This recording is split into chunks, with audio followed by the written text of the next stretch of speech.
سوال یہ کیا گیا ہے کہ قرآن کریم کے اندر آیا ہے کہ سورج کسی تالاب میں جا کر غروب ہو جاتا ہے۔ یہ جو اعتراض ہے یہ دراصل ایک آیت کو پیش نظر رکھ کر اعتراض بنایا گیا ہے۔ وہ کون سی آیت ہے؟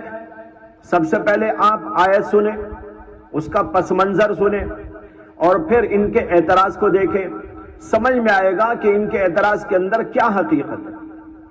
قرآن کریم میں اللہ تبارک و تعالیٰ نے حضرت ذوالقرنین کا واقعہ بیان کیا ہے۔ ایک واقعہ نہیں، کئی واقعات بیان کیے ہیں، اور ان کے اسفار جو مختلف علاقوں کے اندر ہوئے ان کا ذکر کیا ہے۔ ان کا ایک سفر مغربی علاقے میں ہوا، ایک سفر ان کا مشرقی علاقے میں ہوا، اور پھر کسی اور علاقے کے اندر ہوا۔ اللہ نے ان کے اسفار کا ذکر کرتے ہوئے ایک جگہ پر یہ بتایا ہے کہ حضرت سیدنا ذوالقرنین تشریف لے گئے۔ کہاں تشریف لے گئے؟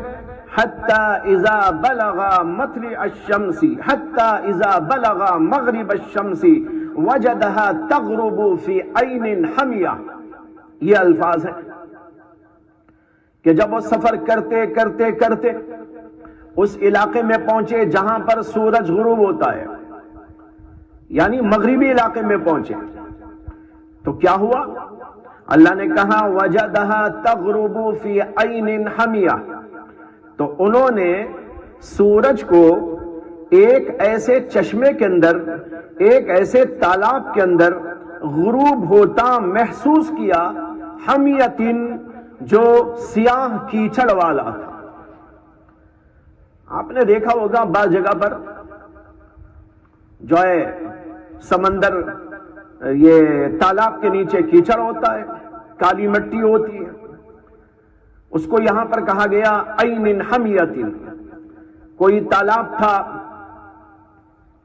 اس علاقے میں، وہاں پر وہ گئے، سورج وہاں غروب ہو رہا تھا، تو انہوں نے دیکھا تو ان کو ایسا محسوس ہوا جیسے کہ وہ سورج تالاب کے اندر ڈوب گیا ہو، تالاب کے اندر غروب ہو گیا ہو۔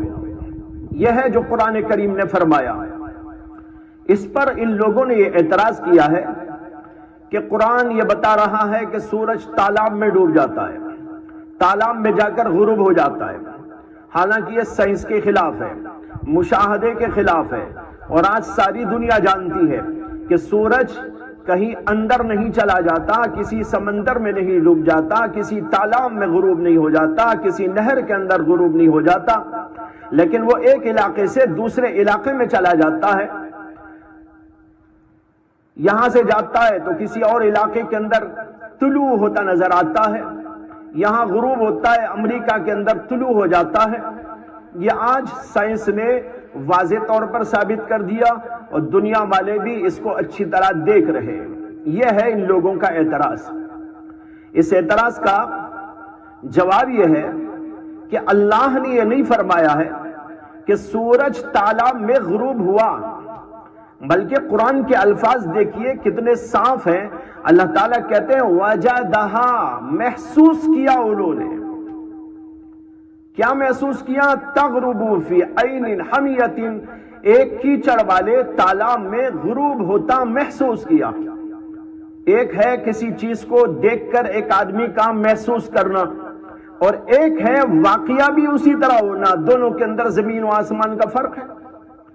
اور آج دنیا میں ایسا بہت ساری جگہ ہوتا ہے، لوگ سورج کے طلوع ہونے کے مقام پر جا کر یہ محسوس کرتے ہیں اور دیکھتے ہیں کہ سورج نکل آیا ہے سمندر کے اندر سے، اور اس علاقے میں جاتے ہیں جہاں غروب کا سما نظر آتا ہے، وہاں وہ جا کر محسوس کرتے ہیں کہ سورج غروب ہوا، اور ایسا گویا کہ سمندر کے اندر چلا گیا۔ ہم نے بھی کئی جگہ دیکھا ہے، طلوع ہونے کے مقامات کو بھی دیکھا ہے، اسی طریقے پر غروب کے مقامات کو بھی دیکھا ہے، اور لوگ باقاعدہ سفر کر کے یہ منظر دیکھنے کے لیے جاتے ہیں کہ بڑا خوبصورت منظر نظر آتا ہے۔ ایسا محسوس ہوتا ہے کہ سورج سمندر کے اندر سے نکل آیا، یا ایسا محسوس ہوتا ہے کہ غروب ہوتے ہوتے سمندر کے اندر ڈوب گیا۔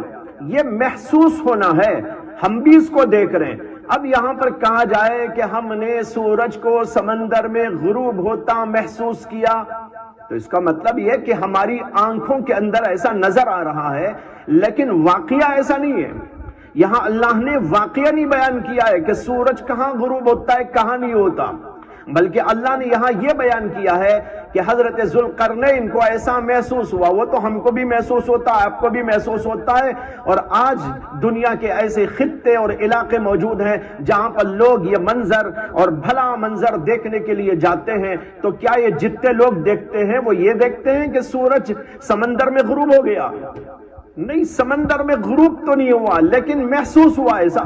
یہ اللہ کی قدرت کی ایک عجیب نشانی ہے، اور ہماری آنکھیں ایسا چکا چوند ہو جاتی ہیں کہ ایسا محسوس کرتی ہیں۔ اللہ نے اسی بات کو بتایا ہے، یہ نہیں بتایا کہ سمندر میں یا کسی تالاب میں سورج غروب ہوتا ہے، یہ بتایا ہے کہ حضرت ذوالقرنین کو ایسا محسوس ہوا، اور وہ جیسے کہ میں نے کہا ہم کو بھی اور آپ کو بھی محسوس ہوتا ہے۔ اس پہ اعتراض کی کیا بات ہے؟ اس سے خود سمجھ میں آ گیا کہ جن لوگوں نے یہ اعتراض کیا ہے انہوں نے قرآن کو سمجھا ہی نہیں۔